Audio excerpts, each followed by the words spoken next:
Hi, welcome to the Handsell with Ron Hogan and my guest today, Paula Bomer.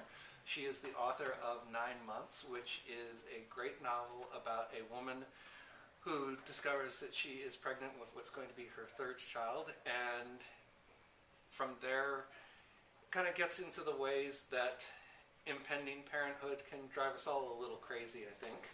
And one of the things that interested me, I was talking with somebody about this earlier, is that... Right there, by the way. Oh, let's grab it. How fun is that? I just noticed it in the bookshelf. Here we go.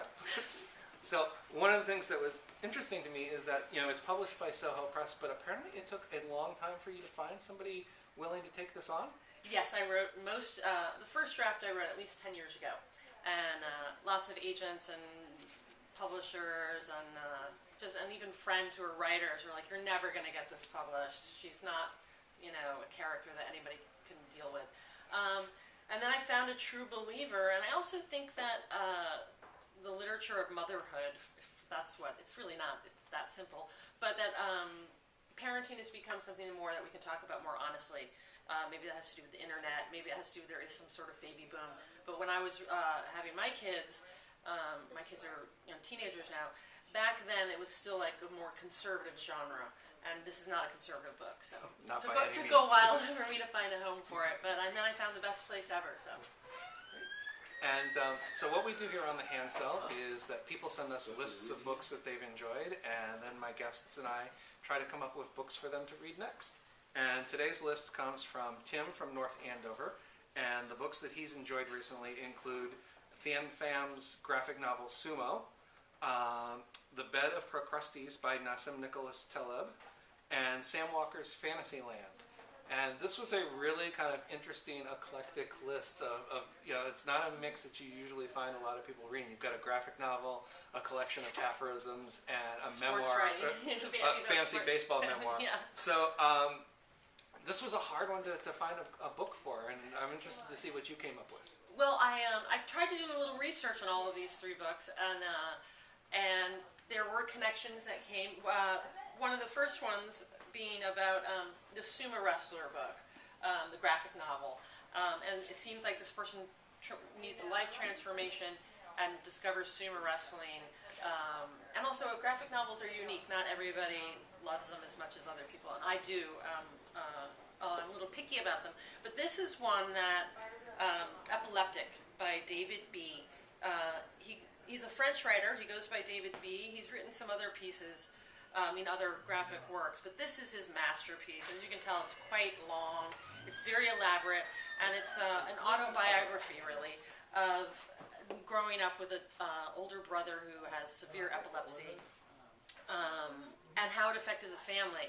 And, the graphics are amazing, a little nightmarish, and regarding any kind of transformation, or regarding the sumo wrestler, it's not that simplistic, but it talks about how all of our lives are constantly transformed by people in it, and how we decide to deal with people in our lives, and how we choose to live our lives. Brilliant book. And you have a second book. Well, the other one that I wanted, because of the aphorisms, when I think of that book, I think of someone who's looking for guidance, how to live your life, which is a normal thing. You don't want to go maybe cheesy self-help, so you're looking more classical kind of stuff. And I couldn't find a copy of it, but Flannery O'Connor has a collection of her letters called Habit of Being. And you don't even have to be a Catholic. I'm not really a Catholic, even though I'm sort of anyway. But it's really about her worldview and about morality. And also about what she thinks about the nature of struggle versus good versus evil, and their letters that she wrote. She has this one person she writes the most. Hugely influential book. I even did go to Mass a couple of times, and then was like, okay, I don't have to be a Catholic to understand that her worldview is a wonderful thing. And I couldn't find it. It's called Habit of Being, and but I did find this, which I've never seen before, and I'm leaving with. It's called Flannery O'Connor, the Cartoon. So that'll be fun. That's something I ran into. Cool. Well, the book that I picked for Tim, I looked at the sumo and the graphic novel aspect, but also the sports aspect to it, which ties in with the Fantasyland, which is a very personal story about trying to become a better fantasy baseball player and trying to grow into becoming an expert. And this guy thinks it's like, well, hey, I am a sports journalist. I should know this stuff. And it doesn't always work out for him. And so I ended up taking a sports biography that has just come out in the States. It's called The Ghost Runner, and it's by a British journalist named Bill Jones. And it's the biography of a man named John Tarrant, who was an amateur athlete in the 1950s and 60s in Britain. And basically, he discovered competitive running, and he felt like, this is the sport for me. And he tried to register with an amateur runners association in Britain. And when he applied, he was very open and honest about the fact that earlier in his life as a teenager, he had participated in a local boxing organization. And they had given him, like 10 or 15 pounds, I think, maybe like 17 or 18 pounds most, to cover his expenses. And the amateur association looked at those, 15, 20 pounds, however much it was, and said, you were a professional athlete, you are not qualified to run in our amateur competitions. And so, and there weren't any pro running competitions at the time, so this guy was effectively banned from competitive running.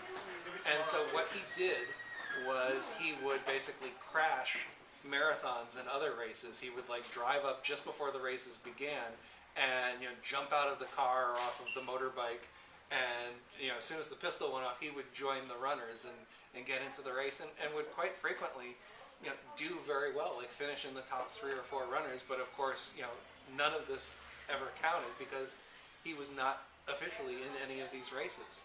And so it's a fascinating story, kind of a heartbreaking story in a way, but also just a really impressive story to see how this guy refused to give up, Right. and kept pushing back against his, and the whole time he's trying to get qualified as well, but it just never happens for him. Well, that seems like a great theme for all. It's connecting all of those books very well. Yeah. So, Tim, we hope you enjoy some of these books that you get a chance to check out, and for those of you watching as well, we hope you'll check out some of these books as well. This has been the Handsell with Ron Hogan and Paula Bomer, and we hope we'll see you again soon. Thanks.